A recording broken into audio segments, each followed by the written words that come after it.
रतन टाटा। ये नाम सुनते ही इंडियन इंडस्ट्री की याद आ जाती है। वो एक विजनरी लीडर हैं, एक समझदार बिजनेसमैन और एक फिलैंथ्रोपिस्ट। उनका सफर लाखों लोगों के लिए इंस्पिरेशन है। बहुत ही साधारण शुरुआत से उन्होंने भारत के सबसे बड़े और रिस्पेक्टेड कंग्लोमरेट्स में से एक को लीड किया। रतन नवल टाटा का जन्म 1937 में मशहूर टाटा परिवार में हुआ था। उनका बचपन बहुत बदलाव वाला था। जब वो छोटे थे तब उनके माता पिता अलग हो गए। उन्हें अपनी दादी नवाजबाई टाटा की देखभाल में बहुत प्यार मिला। उनकी दादी के इंटेग्रिटी और कंपैशन के वैल्यूज ने उन पर गहरा प्रभाव डाला। रतन टाटा ने अपनी पढ़ाई बहुत ही प्रेस्टिजियस इंस्टीट्यूशन से की। उन्होंने कॉर्नेल यूनिवर्सिटी से आर्किटेक्चर की पढ़ाई की। उसके बाद उन्होंने हार्वर्ड बिजनेस स्कूल से अपना मैनेजमेंट प्रोग्राम पूरा किया। इन एक्सपीरियंसेस ने उनके नजरिए को और भी ब्रॉडन किया और उन्हें एक ग्लोबल आउटलुक दिया।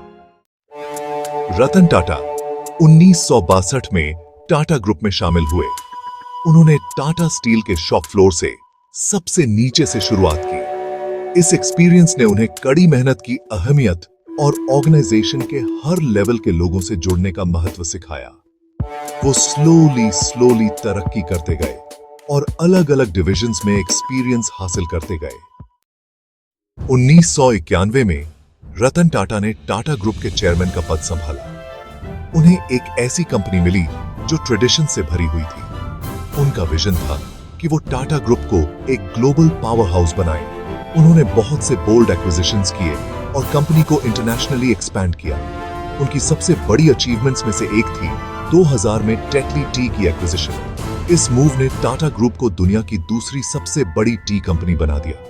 उन्होंने 2008 में जैगुआर लैंड रोवर की एक्विजिशन में भी अहम भूमिका निभाई, जिससे इन आइकॉनिक ब्रिटिश ब्रांड्स को फिर से जिंदगी मिली।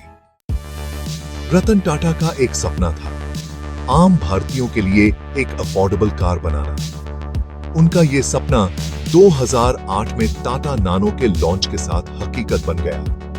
नानो एक रेवोल्यूशनरी कार थी जिसकी कीमत सिर्फ 1 लाख रुपए थी।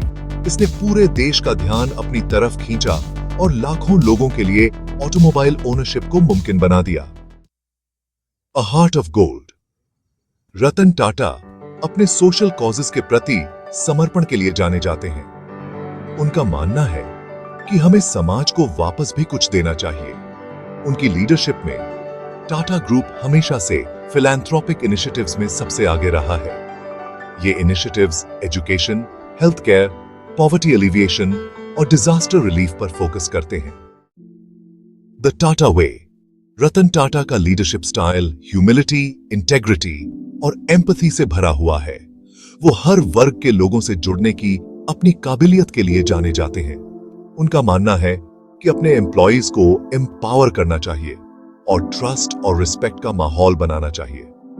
उनकी लीडरशिप ने टाटा ब्रांड को ट्रस्ट और रिलायबिलिटी का सिंबल बनाने में बहुत बड़ा रोल निभाया है।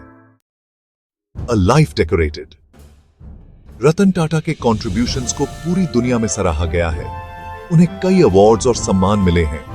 इनमें भारत के 2 सबसे बड़े सिविलियन अवार्ड्स पद्म भूषण और पद्म विभूषण भी शामिल हैं। उन्हें दुनिया भर की कई प्रेस्टिजियस यूनिवर्सिटीज ने ऑनररी डॉक्टरेट से भी सम्मानित किया है। Continuing the legacy.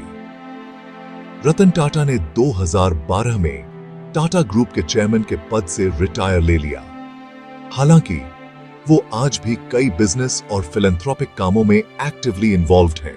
वो यंग एंटरप्रेन्योर्स को मेंटर करते हैं और ऐसे इनिशिएटिव्स को सपोर्ट करते हैं जो इनोवेशन और सोशल चेंज को बढ़ावा देते हैं। उनकी लेगेसी आज भी कई जनरेशंस के इंडियंस को इंस्पायर करती है। वो एंटरप्रेन्योरशिप, सोशल रिस्पांसिबिलिटी और एथिकल लीडरशिप की स्पिरिट को दर्शाते हैं। Pause once. सभी जीवों के लिए करुणा। रतन टाटा को जानवरों से बहुत प्यार है। वे कई जानवरों के कल्याण के कामों में मदद करते हैं, सपोर्ट करते हैं और खासकर कुत्तों से उन्हें बहुत लगाव है। जानवरों के लिए उनकी करुणा उनके दयालु और उदार स्वभाव का सबूत है। Pause 2s। जानवरों के कल्याण के लिए टाटा का समर्पण उनके उस काम से दिखता है जिसमें वे कई संस्थाओं की मदद करते हैं, सपोर्ट करते हैं। ये संस्थाएं आवारा जानवरों की बेहतरी और उनके पूरे स्वास्थ्य के लिए काम करती हैं। वे लगातार जानवरों के साथ इंसानी व्यवहार करने की वकालत करते हैं और उन्होंने पूरे भारत में आश्रय स्थलों और बचाव कार्यों में योगदान दिया है। पॉज 2। उनकी सबसे दिल को छूने वाली पहलों में से एक है आवारा कुत्तों को गोद लेना और उनकी देखभाल करना। टाटा ने खुद कई कुत्तों को गोद लिया है और उनके साथ अच्छा समय बिताते हुए देखे गए हैं। इससे इन वफादार साथियों के लिए उनका गहरा लगाव और प्यार दिखता है। उनका घर अक्सर इन प्यारे दोस्तों के लिए एक स्वर्ग होता है, जो उन्हें एक सुरक्षित और प्यारा माहौल देता है। Pause 2S।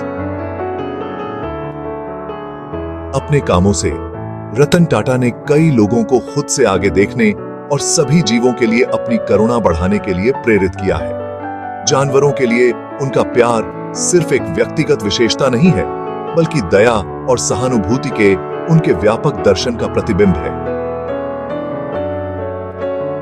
Pause 2S।